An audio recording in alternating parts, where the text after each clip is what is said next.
I'm 19 years old female was traveling alone on an 11-hour flight today. And a guy in his 20-year is in the same row as me. I was exhausted because I only got 4 hours of sleep before the flight so I could sleep on the plane, but this guy, we'll call him C, keeps trying to make conversation. C starts off by telling me he's autistic, and then asking me if I like K-pop, and he keeps non-stop talking and rarely gives me a chance to speak, not that I wanted to. I tried to be polite because I have ADHD and I understand how social cues are difficult, so he probably can't tell I'm not in the mood.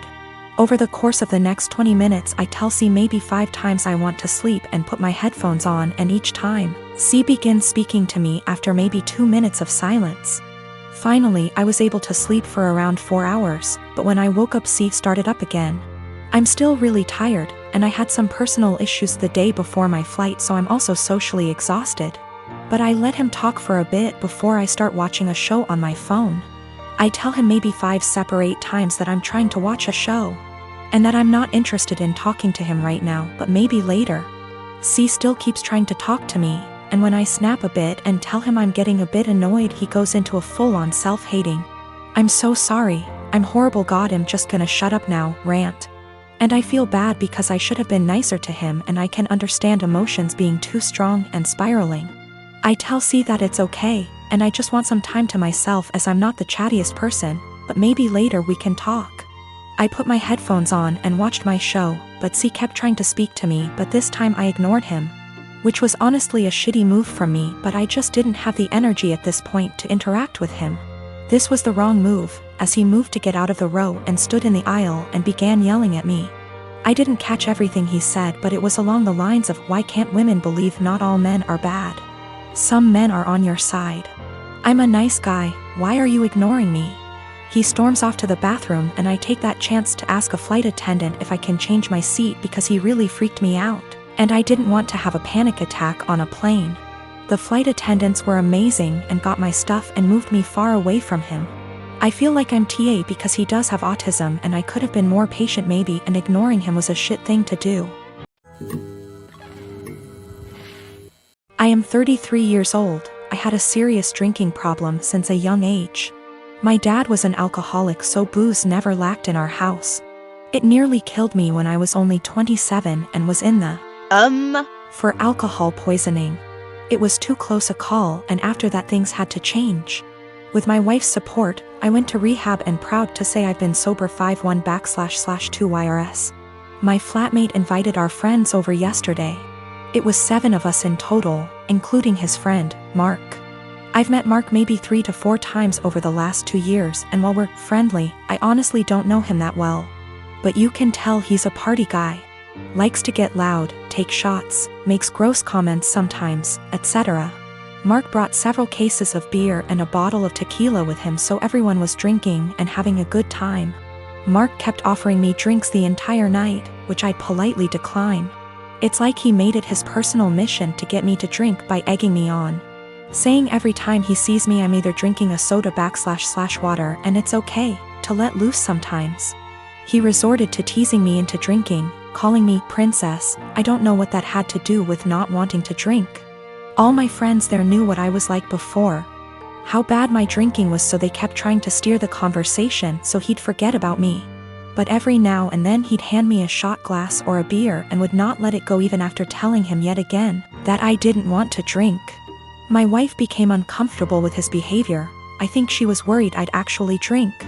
She grabbed the shot glass from me, dumped it in the sink, and told him to stop it already. He looked between us and grinned like he understood now. Mark joked that maybe we should get my wife drunk first, then that'll get her to loosen up the leash she has on me. I'll admit, that made me see red. I got in his face and told him, "Actually, I don't drink because last time I did I almost King died, so unless you want me puking everywhere and having seizures, you should shut up and leave my wife out of this."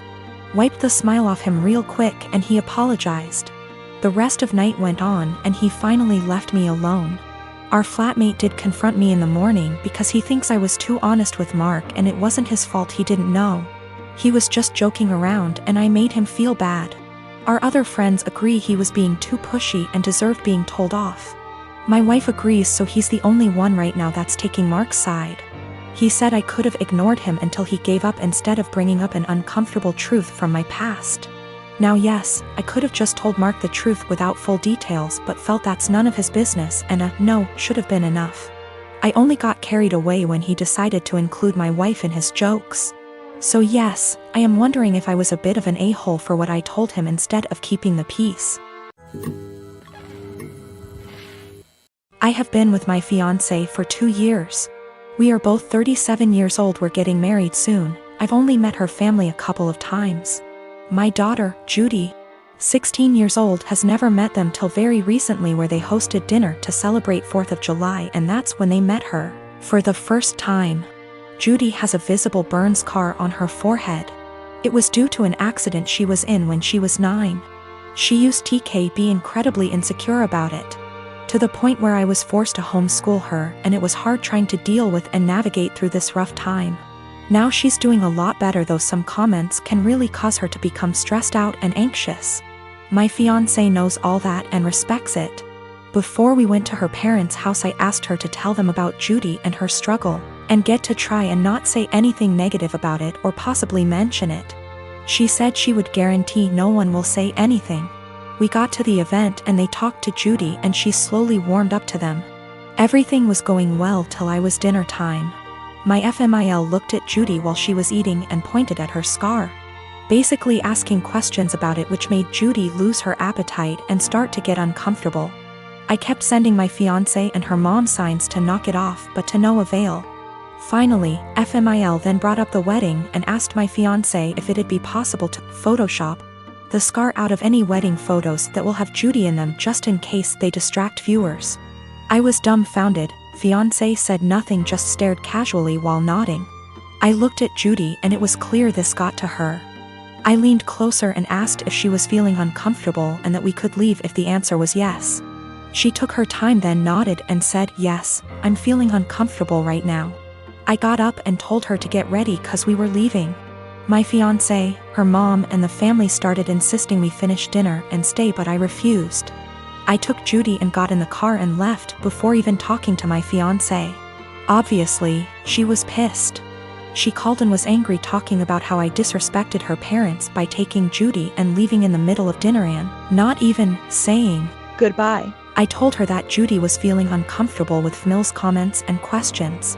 She said Judy overreacted and is in need to go back to therapy if a simple mention of her scar caused her to react that way.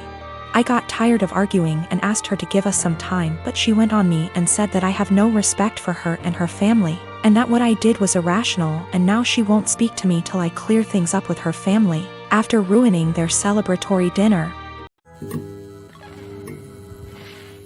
Recently, my cousin and cousin-in-law have been thinking about relocating to our state because of recent job opportunities, and we've hosted them in the past when they visited.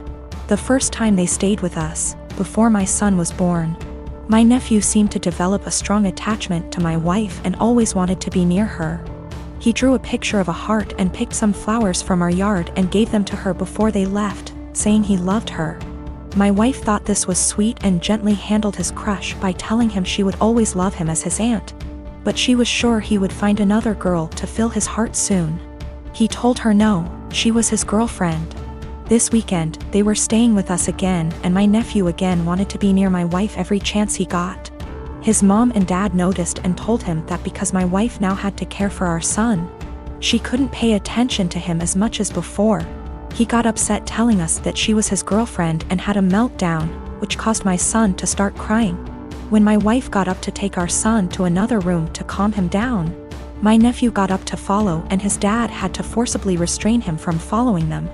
I stood up to block the hallway into the separate room just in case he got away from his dad. Once they calmed him down, they apologized for his behavior and said they would keep better tabs on him. Here's the part where I may be the asshole. I told my cousins I didn't feel comfortable with my nephew being so possessive of my wife, and I know for sure she didn't, especially since he seemed to be so jealous of our son. I told them I couldn't allow their son in our home until he learned to control himself and understand that my wife was not his girlfriend. I apologized but asked them to get a hotel room for the rest of their stay and not to visit us again unless they left my nephew behind with people they could trust and knew would care for him, while they searched for jobs in our state. They didn't say anything but looked saddened and went to the guest room with their son to pack up their bags. I guess they must have told my extended family what happened because my paternal grandmother called me this afternoon, telling me that I should have been more understanding and that I was wrong to ask them to leave. Am I the asshole? Technically, my cousin is my second cousin. My dad is an only child, so the cousin I refer to in my post is the son of my own dad's first cousin. My paternal grandmother and his paternal grandfather were siblings. I'm not sure if this is correct, but his autistic son would technically be my third cousin. The reason I refer to him as my nephew is because he's the generation after mine in our family tree, and it's less of a mouthful to refer to him as cousin X removed. A lot of people have posted that it's not correct to refer to him as my nephew, but to be frank, I don't care. And my family's never followed this traditional genealogy nomenclature. Without being specific, in the Western state I was born and grew up in, it's not uncommon to refer to even close, unrelated adults as uncles or aunts. I call him my nephew because my cousin and I were close, and I still hope to have a close relationship with him if at all possible. Though I don't know how after this situation. Some have asked if I was jealous of my nephew calling my wife his GF. The first time, I thought it was amusing and was surprised that he had any romantic notions towards anyone, let alone my wife. Remember, in my mind he's my nephew, and I never thought of him as anything other than a large kid because of his developmental delays and normal, for him, childlike behavior. Regarding the situation that happened this weekend, I was only concerned for my wife and son's safety. I didn't know how he would react and followed my cousin's lead, but wasn't about to let him get near my wife and son once they left the room. I don't know what was said to my paternal grandmother, but I don't want to react in anger and want to talk to my cousin once we've both had time to process what happened and calmed down.